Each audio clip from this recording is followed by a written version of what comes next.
Well, it's a special pleasure to introduce our speaker tonight, Claude Steele. Claude is not primarily known as an economist, but I think, as we will hear, I feel sure, he's a social scientist, and his work over many years now and its impact relates directly to many of the issues that we have talked about so far this week, about the economics of education and about the subject matter of inequality. So I'm looking forward very much to hearing Claude tonight. I actually first met Claude through John Chauvin.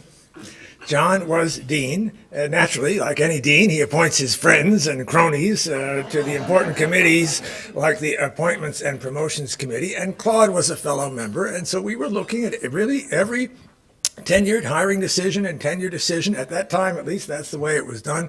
And so I learned a lot about Claude's judicious temperament and intellectual range, and evidently not long after, the rest of the world discovered some of these traits as well, because Claude went on to become director of the Center for Advanced Study in Behavioral Science, and then he went on to become provost at Columbia University. So we didn't see him for a few years, but as of just over a year ago, I think, Claude has returned to Stanford to become the James Quillen Dean for Stanford University School of Education. So we're delighted to have him back, and we lost no time in inviting him to come and talk.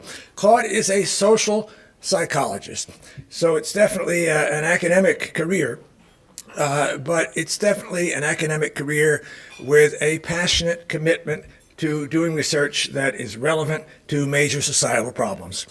And he is best known for his research on stereotypes, and including, I had written this note, the phrase with which he's probably most closely associated is the concept of stereotype threat. And I was going to try my hand at explaining what that is, but then I noticed that's part of the title of the talk you've already given us. So I think I'll do much better to turn the podium over to Claude and have him explain his work and how it bears on our subject matter. So thank you, Claude.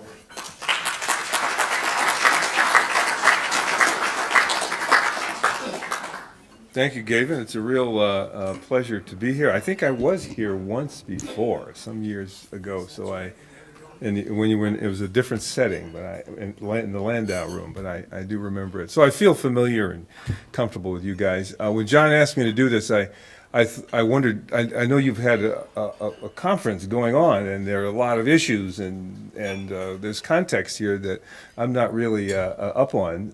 So I thought the best thing for me to do is take my research as the spine of the talk, as the backbone of the talk, but to certainly invite you right at the outset to stop me at any point and direct me toward whatever it is that you're most interested in, and we can talk about that. I can be very flexible in that regard. So I think we have about 35, 40 minutes for a session. Is that till 8:30?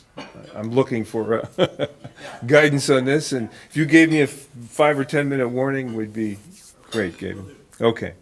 So I will do this. I'm going to be making the argument that stereotype threat and social identity threat, these are social psychological phenomenon, that these are very important, that they affect all kinds of parts of our lives, the friends we make, the regions of the country we feel comfortable in, the careers that we choose, and our intellectual performance, as well as other kinds, even athletic performance. I'm going to be making the case that these pressures are powerful, but I don't want to be depressing. So I'll start out giving you some sense of what these phenomena are, and then we'll, as quickly as possible, get to some remedies and some things that I think will be helpful in dealing with them, especially in educational context. This is going to have a focus on educational context. The outline of the talk will be to emphasize that. First, I'll talk about the problem that started this research, because this really is problem-focused research. There was a phenomenon I observed, I couldn't understand it, and the work on stereotype threat evolved as an answer to that problem. So I'll start with what that problem was, give you a few examples then of the kind of quick examples of the kind of research we do to to sort of demonstrate stereotype threat and explore what it's like, how it's mediated, what its parameters are, and so on, and then we'll get into remedies. So that's my strategy.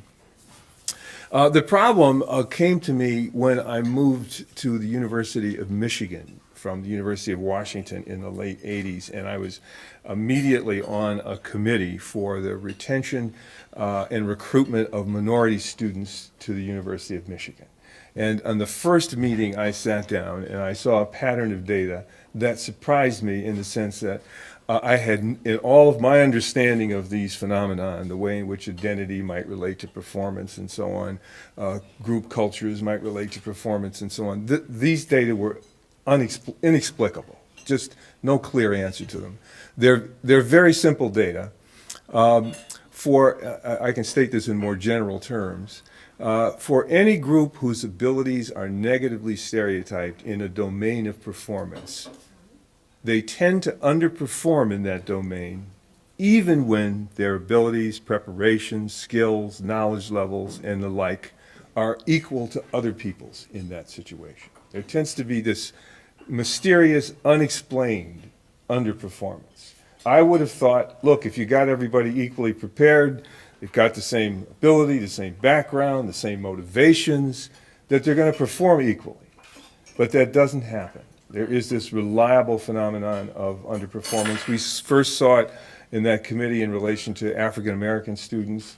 You could see it very directly. That's why it hit me over the head, that if you mapped out the grade averages they got at the University of Michigan as a function of the SAT scores they had when they came in, from, say, beginning around, I don't know, 1,000 in those days up to 1,600, the max in those days, you saw that at every level of SAT performance, African American students were getting lower grades than other students. So that was, why should that be? Here they've got the same SAT scores, in some cases really, really high SAT scores, but they're performing at Michigan at a lower level than other students with the same SAT score. So that was the puzzle. And then within 3 weeks, we found out that exactly the same thing was happening to women in advanced math courses at the University of Michigan. Same exact thing. They were performing reliably lower than men with the same test scores, the same prior grades. They were performing lower than men at each level of ability and preparation. Then we found out this is not just at the University of Michigan, this is everywhere. And some of you, in your own experiences, may have encountered this.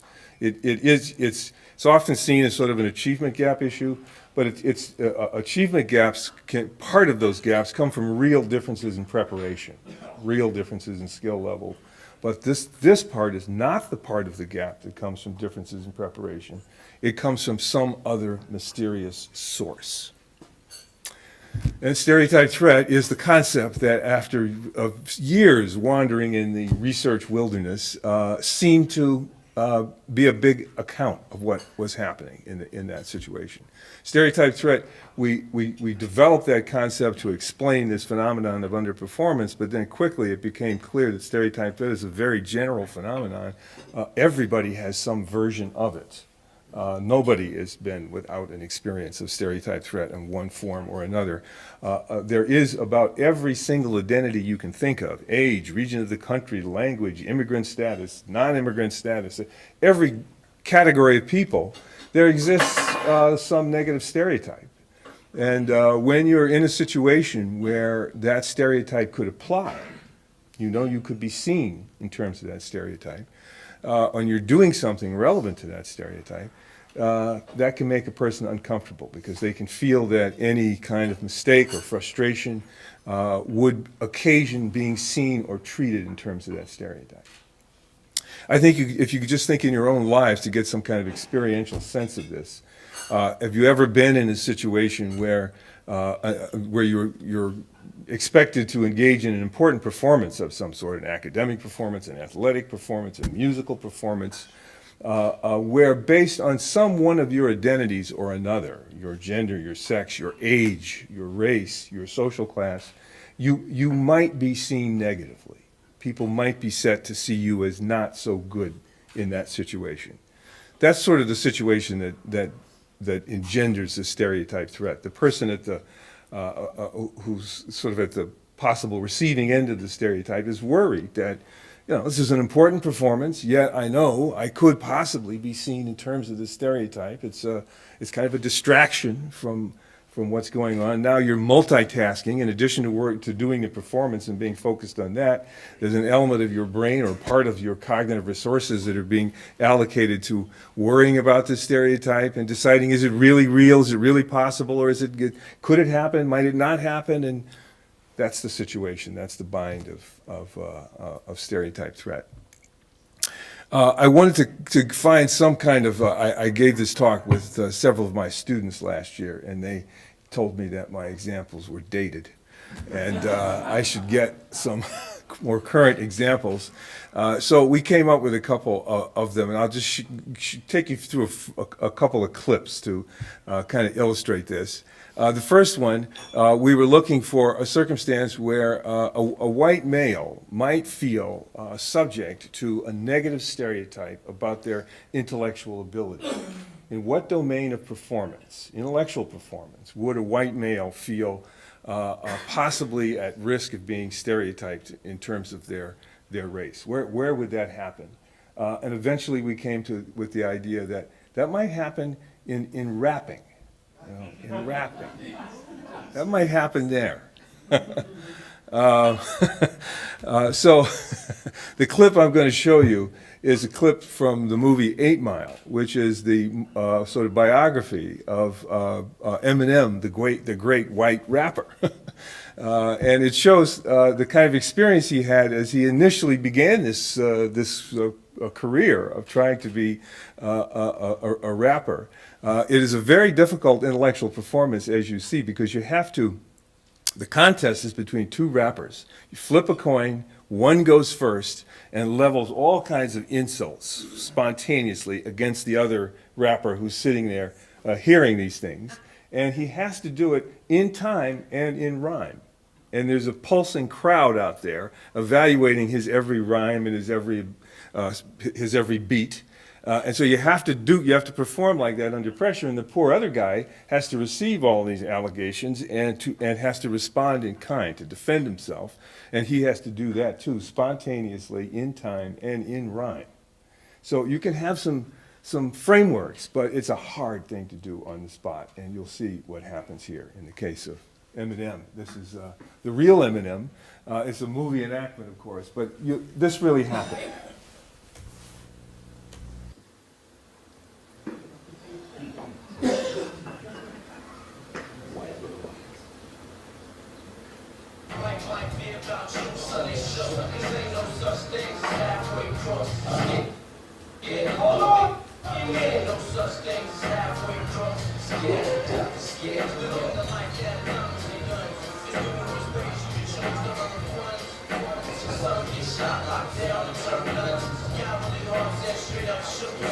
We had to edit this piece considerably, but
there in the in the rapping arena.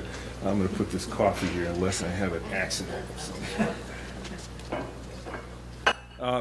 But you get the idea here. This is an incredibly powerful implementation of the stereotype, where you've got a whole crowd screaming a stereotype at you. You're white with a mic. You can't do this.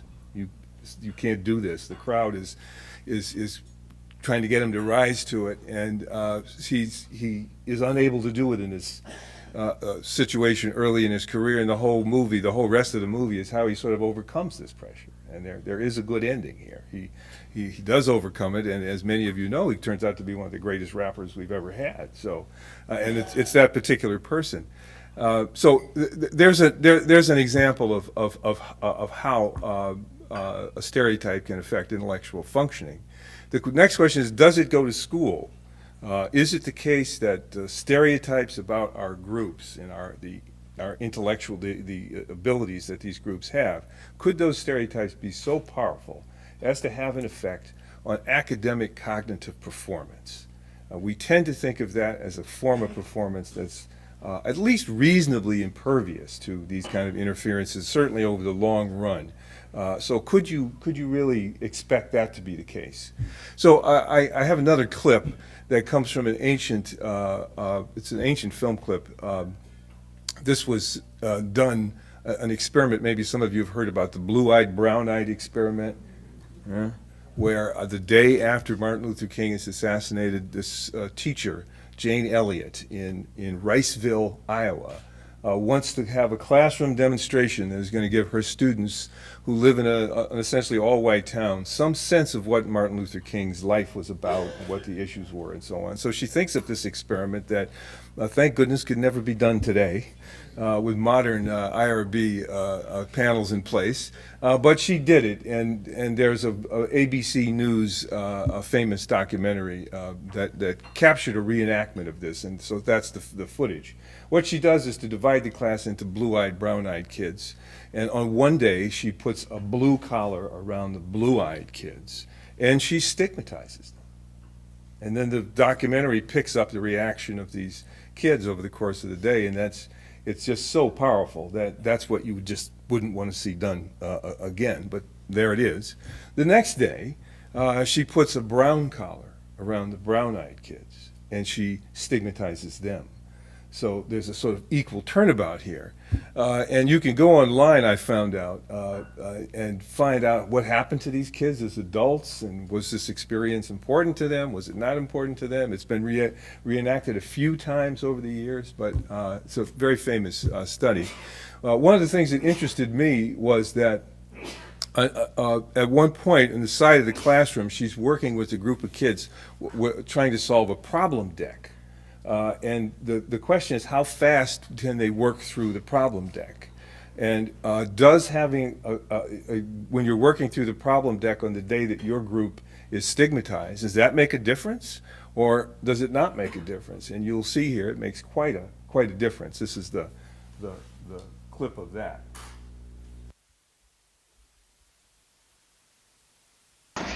I use Orton Gillingham Phonics. We use the card pack. And the children, the brown-eyed children, were in the low class the first day, and it took them 5.5 minutes to get through the card pack. The second day, it took them 2.5 minutes. The only thing that had changed was the fact that now they were superior people. You went faster than I've ever had anyone go through the card pack. Why couldn't you get them yesterday? We had those collars on. You think the collars kept you? I just keep thinking about those collars. And my eyes kept getting rolling around. Oh, and you couldn't think as well with the collars on. Well, 4 minutes and 18 seconds. I know we weren't going to make it. How long did it take you yesterday? 3 minutes. 3 minutes. How long did it take you today? 4 minutes and 18 seconds. What happened? One down. Why? What were you thinking of? This.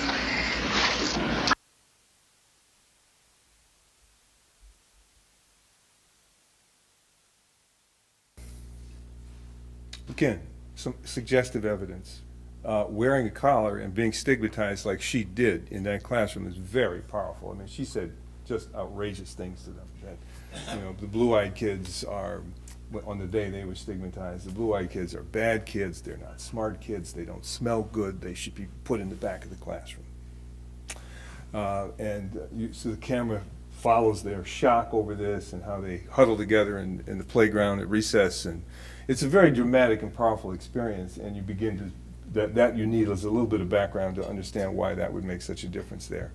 So it's a good demonstration, but normally when women go to math classes throughout schooling, the cues are not that powerful. And so one could still ask quite reasonably, could this phenomenon of stereotype threat, could it really be a significant factor in the performance of women, let's say on math tests, or African American students in college in general?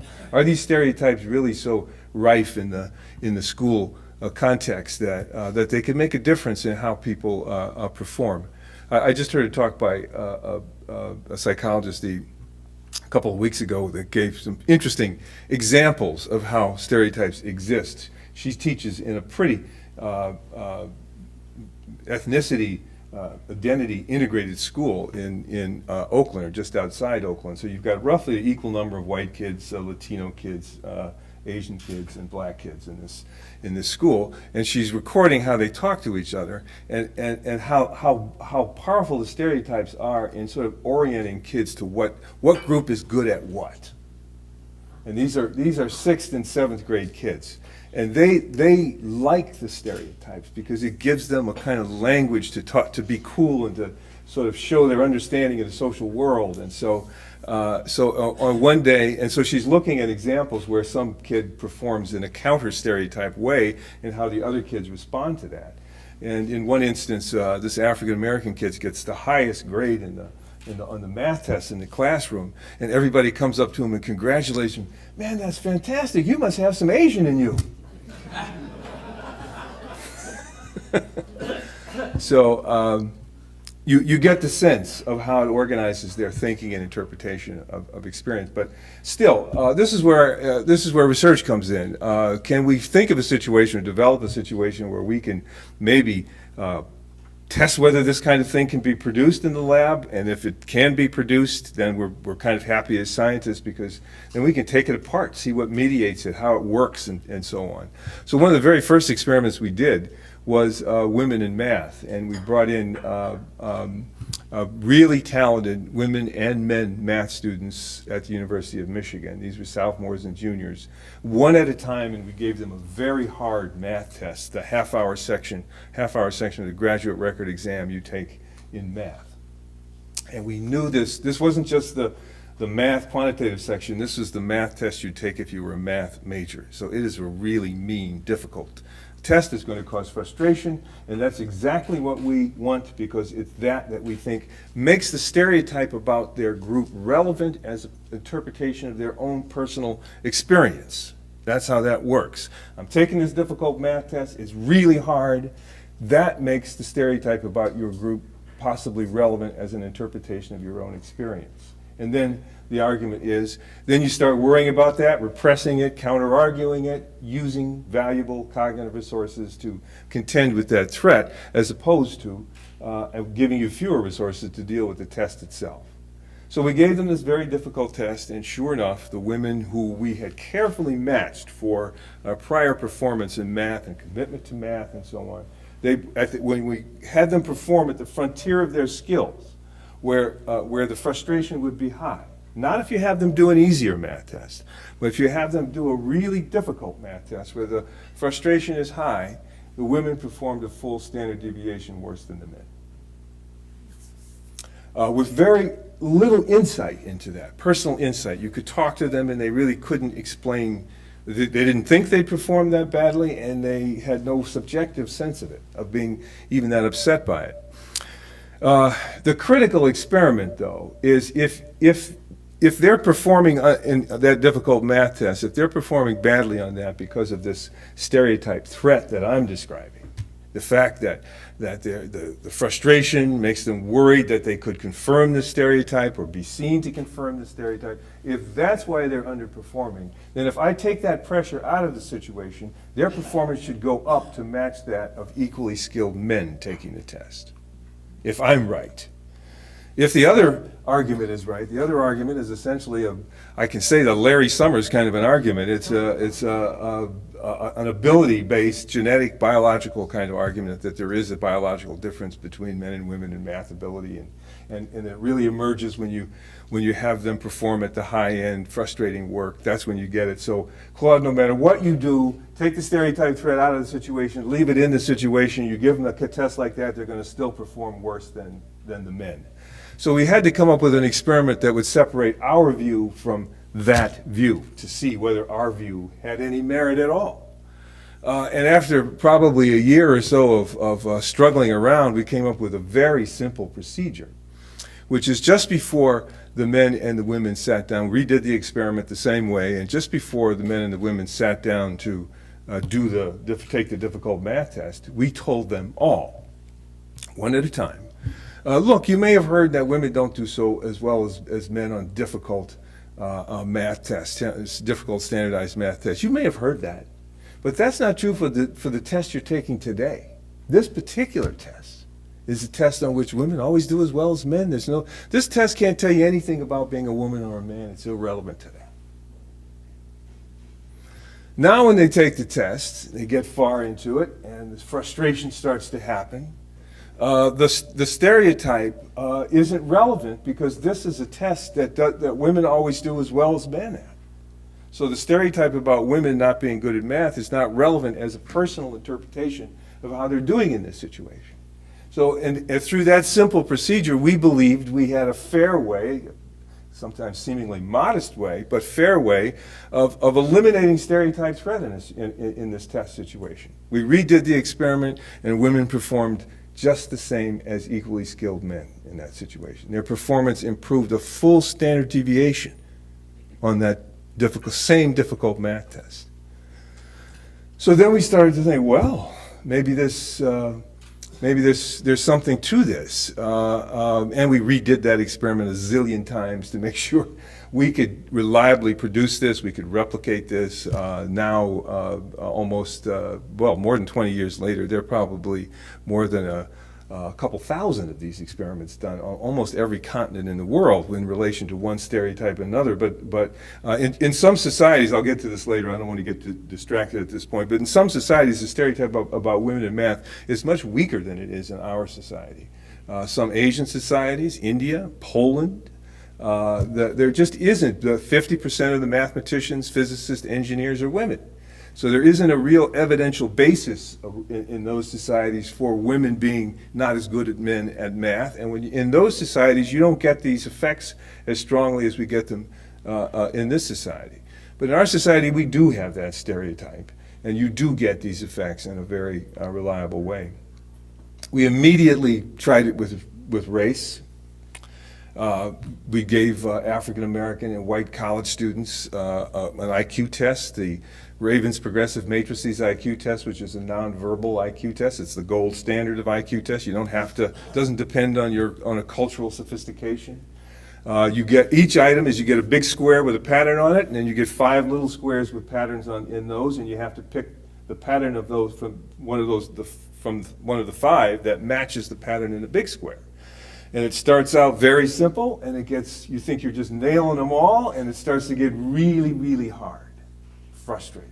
And it's at that moment that we think the frustration will make relevant to the test taker the possibility that they're confirming the stereotype about their group, that, damn, is this thing true? No, it could not be true.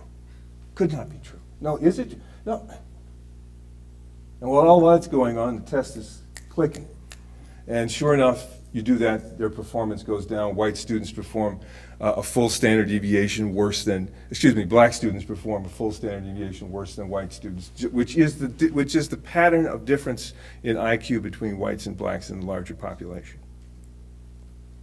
I like this study because it has a very simple, clear way of eliminating stereotype threat. You don't tell them this is a test of intelligence, or let them assume that this is a test of intelligence. You tell them this is a puzzle. It's just a game. We're just trying out a game today. This is a puzzle. Just have as much fun as you can with it. Do the best you can. Take it seriously. You'll enjoy it more. With that instruction, the black students perform the same as the white students. Same.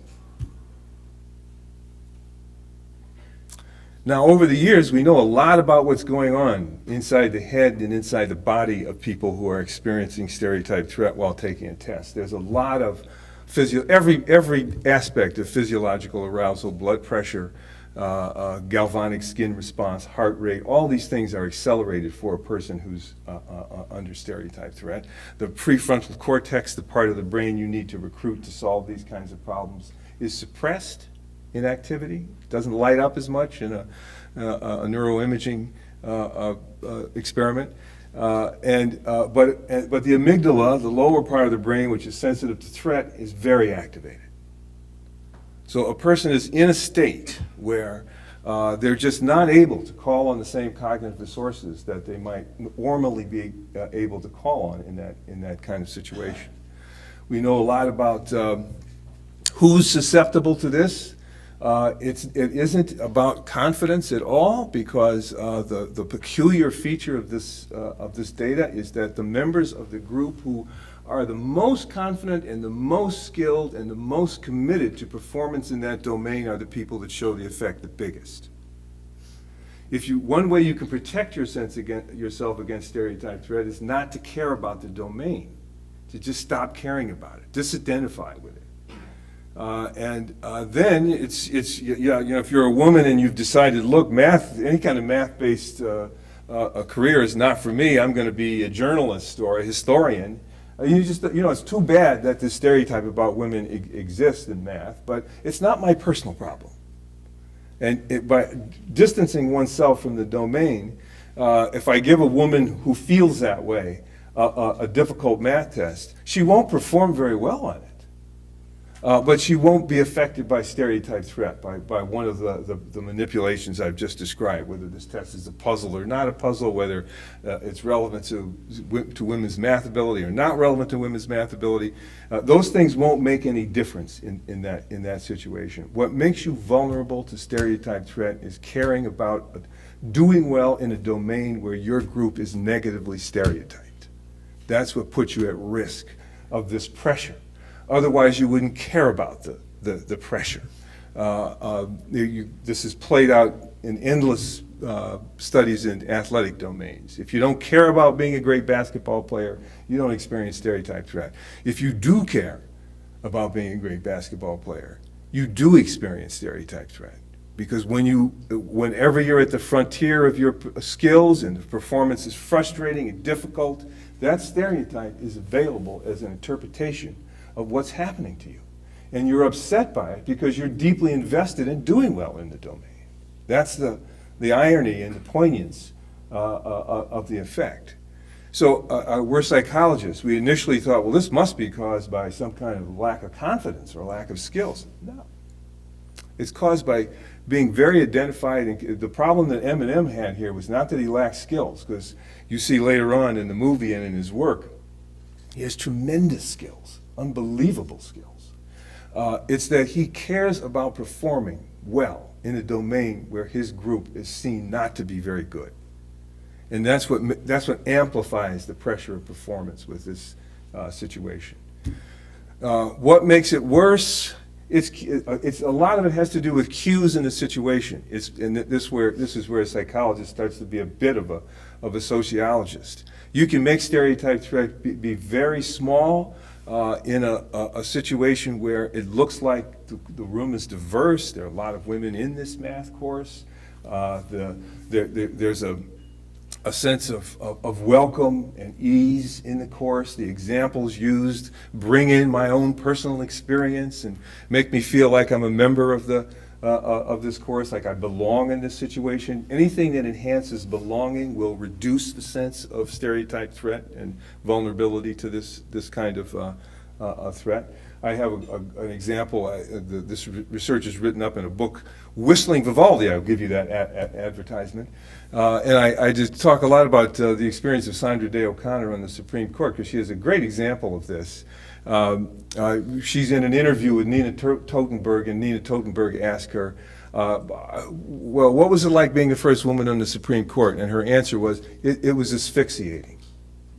It was asphyxiating. Everywhere I went, the press hounded me. They followed me up the steps of my house into restaurants. Every decision that I rendered was combed over. Is she smart enough? Is she wise enough? Is she a feminist? Is she not feminist enough? That one woman on the Supreme Court put her in a situation where she was subject to, all the time to stereotype-driven perceptions of her abilities and performance. So it was asphyxiating. She says, well, what happened when Ruth Bader Ginsburg came on the Supreme Court? And she said, everything changed. All of a sudden, there were two women on the Supreme Court. And it didn't make sense for the press to just sort of keep digging around that question. So they kind of faded away. And within a matter of months, we were just two regular people on the Supreme Court. If anybody on the Supreme Court can be a regular person, I don't know. But it just got to be, well, that's how the context, that's how diversity can have an effect on the kind of pressure an individual feels. And it's interesting, I heard this decision just before the Supreme Court announced, I heard this interview just before the Supreme Court announced its decision about affirmative action in 2003. And the interview didn't talk about that decision at all, but I felt like I knew what she was going to do. She was the deciding vote, you may remember, in that decision at the time. As she went, so went the court. And I had a sense that she was going to go with affirmative action because the Michigan case, the University of Michigan was defending the policy on the notion that you needed to have diversity in the student body in order for people to go to school, essentially, without these kinds of extra pressures on them.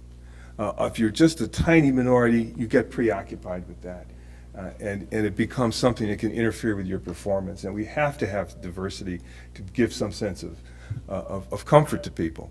So I knew that she understood that critical mass argument, which is the argument, because she'd been on the Supreme Court without critical mass, and she'd been on the Supreme Court with critical mass, and she knew what the dramatic difference could be. How do you fix this?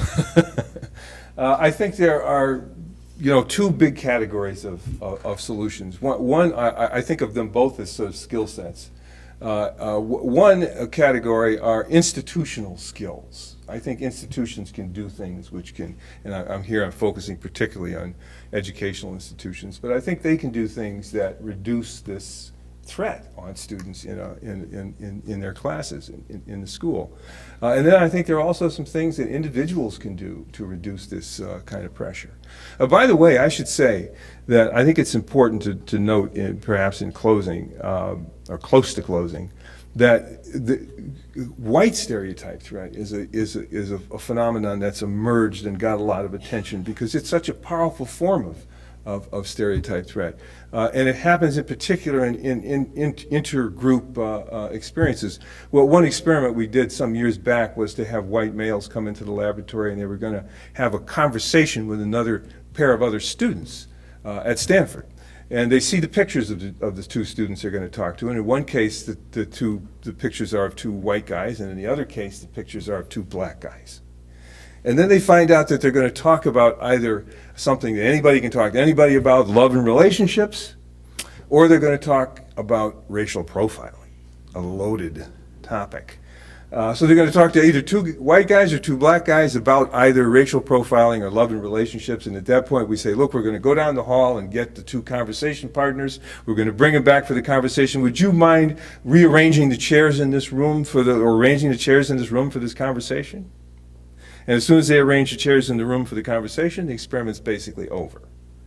We're interested in how do they, as a function of the conversation they anticipate, how do they arrange those chairs? And you could probably predict the results, that when they're going to talk to two white guys about anything, or they're going to talk to two black guys about love and relationships, the three chairs are really close together.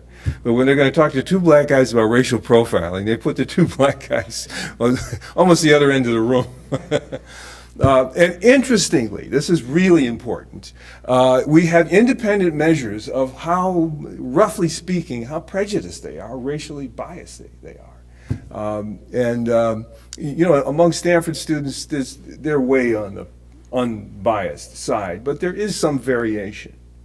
And within that variation, it's the least prejudiced students who put their chairs the farthest away in anticipating a conversation with two black guys about racial profiling. Remember, it's the women who are the most committed to math who show these effects the most, because they're invested in performing in that domain, and the prospect of confirming a stereotype in that domain is very upsetting. Same with African American students. Same with these athletic situations. You have to be invested in it. So the students who are most invested in not being seen as prejudiced and biased in a situation have the most to lose in a conversation with two African American strangers about a heavily loaded topic like that. Any little mistake, you could worry that the stereotype of being a racist is going to come pounding down on you. So we got the George Zimmerman, Trayvon Martin thing really in high relief in this situation. These are two guys surrounded by American history in the form of stereotypes about their groups, dealing with each other alone in the night. And the way we interpret it is I think wrong in the following sense. We tend to think that this is driven by direct prejudice and stereotyping on the part of, let's say, a Zimmerman, the Zimmerman character in this situation, but it may be driven much more by the anxiety caused by the threat of behaving stereotypically in that situation.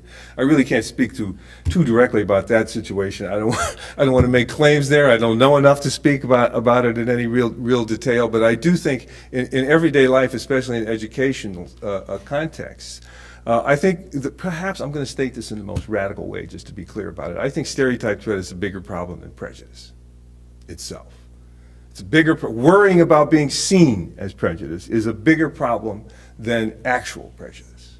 Not that actual prejudice is not there. It, of course, is there. But the worry about it is what puts the distance between us, especially when we're talking about strangers. We can break through this when we're talking about friends and people we've already established some trust with, so that we feel comfortable we're not going to be seen that way. That I am given a little latitude here. Then I don't feel that pressure the same way, and we relate just very directly and simply, and the whole problem is solved. But in public situations, teachers, students, doctors, patients, all kinds of circumstances like that, where we don't know each other and we don't have that trust sealed up tight, we can really feel the pressure of stereotype threat. That I'm in a situation where I could be seen this way. And, Okay, well, that's part of where these solutions come from. There's a list of them. Diversity is important because if I look at a situation and I see a lot, it's like going to New York City or San Francisco or a big populated area where there's a lot of different kinds of people. Then I'm just not going to worry that the particular kind of person I am is going to cause much of a problem for me in this environment. And that's how diversity works. It relaxes me. I don't think about it as much.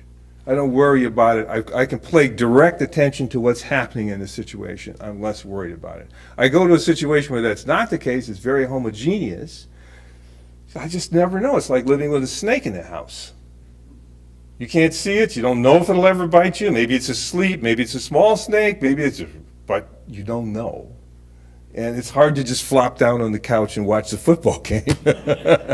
So that's how it works. It kind of keeps you on the vigilance for that. And you know, as you think about a woman going up the ranks in a quantitatively based field, think about a white guy who's going up the ranks in basketball, an area where he's just going to worry at any turn that he's not going to be seen as having talent.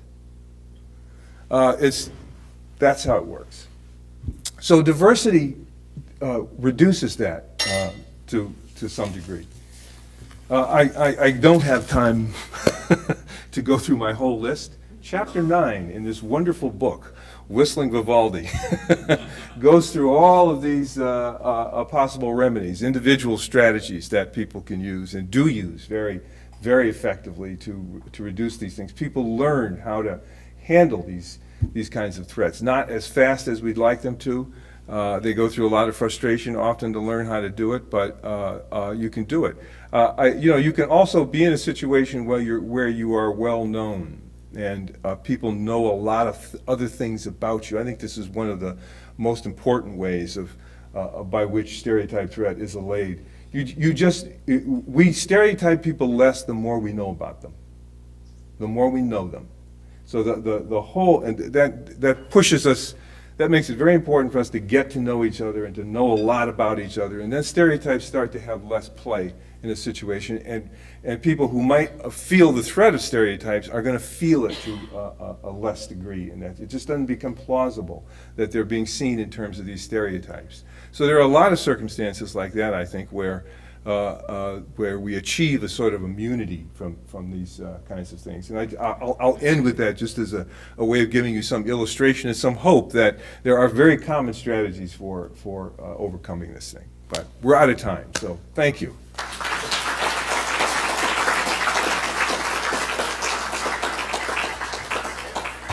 We're somewhat out of time. I actually feel sure there are some questions. I'd be happy We to. invited them, but you were so spellbinding that we didn't get them on the way.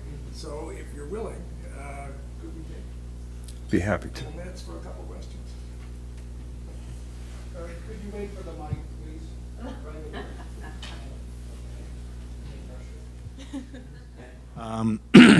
You said before that confidence would not allow someone who is subject to being on the receiving end of a stereotype threat to overcome that, even if they had gotten all kinds of great grades and had every reason to feel confident. But is there any research or attention to stereotype opportunity where there's a positive stereotype of a group that has some kind of effect on performance?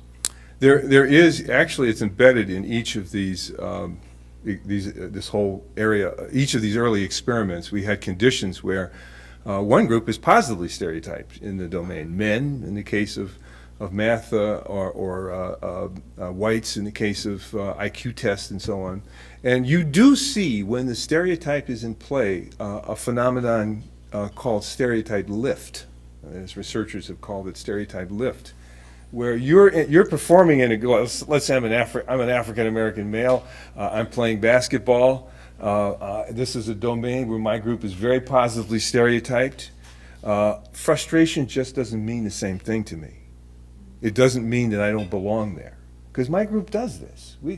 I don't even think I could endure lots of frustration before I'd even think that maybe I don't belong here. So I think that's how it works. I'll never forget an experiment. We did this in an experiment we did in a junior high school in Palo Alto. We gave a difficult test to boys and girls, a math test to boys and girls that we knew they would not perform well, and then we talked to them afterwards about what happened, and the boys were like, look, I don't have a very good teacher this year, and we didn't really cover this material, and I'm pretty good at this, and so if I don't know it, I don't know who's going to know it. And there was this kind of cavalierness about it, and for women, for the girls in that situation, when they didn't perform well in the test, they would say, maybe I'm not so good at math. Maybe I'm not so good at it. And so right there, the stereotype is affecting the interpretation of personal experience. And yeah. I was just going to ask. Now, do you also see the cultural bias of the explanation that people are taught to give themselves vary by definitely gender, because women are often taught to tell themselves, well, you've failed, it's not your teacher, whereas often, young boys are taught blame another person in this situation, just culturally. And I would imagine there might be other stereotypes like that would particularly compound somebody's frustration with an area. How do you do experiments where you pull that kind of self-talk out of somebody's head? I mean, how do we get them to, well, we rarely rely on self-talk. We try to set up a set of conditions that will show the result of the self-talk as a way of verifying that it actually has an effect. You know, there may be general cultural patterns where boys are socialized to blame external events more than women. That may be true. I don't know, but the effects we get are very domain specific. Boys behave that way in the domain where they're positively stereotyped, or at least in a group that isn't negatively stereotyped. Right now in the Bay Area, there's a huge Asian advantage. We did an experiment, for example, where we had engineering students, white male engineering students, graduate students at Stanford, that take a really difficult math test. And we told half of them before they took it, look, we want you to, give us your best shot. You guys are really good at math. This is a test on which Asians tend to do better than whites. We want you to do the best you can. Well, you get huge stereotype threat effects there. You get a real big underperformance there. And this affects, well, I'm going off on another train. I'm not sure I'm answering exactly your question, but I think your question is capturing the kind of psychology we're pointing to, which is that given the stereotype structure of our culture, of our society, it makes certain explanations about the self more or less plausible. And the same explanation that might be plausible for a boy is not so plausible for a girl. It doesn't make sense in the way our culture thinks about things and how things are distributed and what we take as our assumptive world about how abilities are distributed. So that's how it gets into us in these ways.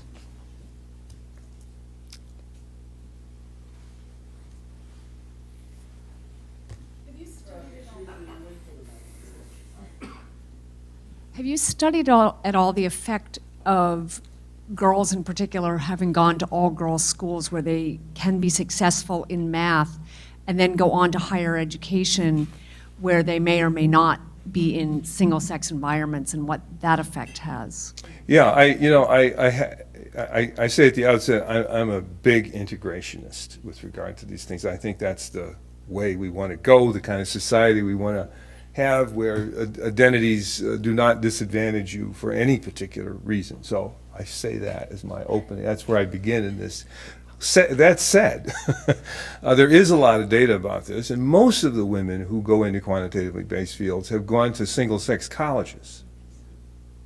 And most of the African Americans who go into quantitatively based fields have gone to historically black colleges and universities.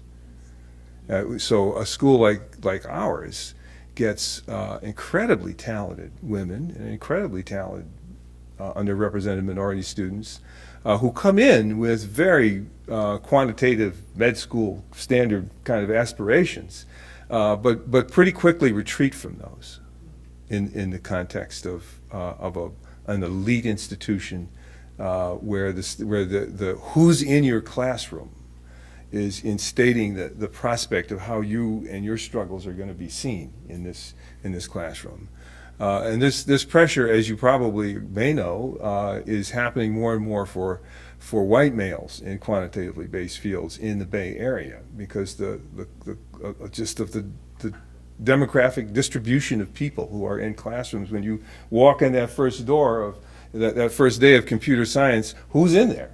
And whether we realize it or not, there's an inherent kind of calculation that goes on about, well, geez, I don't know what people have almost no ability to articulate what's going on here, but there's a feeling of comfort or a feeling of discomfort, and that can affect in a big way, independent of what our interests are, what choices we make with regard to careers.